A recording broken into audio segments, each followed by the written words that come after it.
নমস্কার বন্ধুরা, আশা করি সকলেই ভালো আছো। আমিও ভালো আছি। আমি সন্দীপ একটি নতুন ভিডিও নিয়ে চলে এলাম।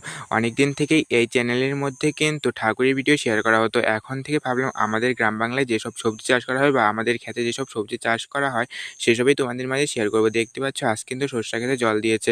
যাই হোক, সরষা ক্ষেত আর কয়েকটা দিন পরে কিন্তু ফুল ফুটে যাবে আর সরষা প্রচুর হয় আমাদের মাঠে। যাই হোক, তারপরে দেখতে পাচ্ছি একটা আলু ক্ষেত রয়েছে। এই আলু ক্ষেতেও কিন্তু আলু গাছগুলি অনেক বড় হয়ে গেছে আর আলু হয়তো ধরে নিয়েছে। আর কয়েকটা দিন পরে আলু তোলা হবে। আর আমাদের এই মাঠে কিন্তু প্রচুর সবজি চাষ করা হয়, দেখতে পাচ্ছ। আর তারপর কিন্তু আমি চলে যাই নদীর ধারে। সেখানে কিন্তু একটা বড় কুল বাগান রয়েছে। সেখানে কিন্তু কুল আমি এখনও খাইনি, কিন্তু কুল দেখতে গিয়েছিলাম কেমন পেকেছে। আর অনেক দূর দূর থেকে কিন্তু অনেকেই এসে দেখে যাচ্ছে কুল কীরকম হয়েছে। আমিও যাচ্ছিলাম আমার দিদিকে নিয়ে, কারণ দিদি অনেক দূর থেকে এসেছিলো, তাই বলছিল যে ভাই চল কুল বাগান দেখে আসবো। তাই কিন্তু আমি কুল বাগান দেখাতে চলে নিয়ে যাই। আর এইটা কিন্তু ছিল আমাদের প্রথমেই রয়েছে। আর এই বাগানটাই কিন্তু সবার প্রথম পেকেছে এই বছরে প্রথম। আর এই বাগানটাই বেঁচে। আর আমাদের নদীর ঘাটটা দেখতে পাচ্ছ এত সুন্দর, এখন কিন্তু প্রায় জল শুকিয়ে যাচ্ছে। আর এই এই গাছগুলো দেখতে পাচ্ছ সব কিন্তু আমাদের গাছ।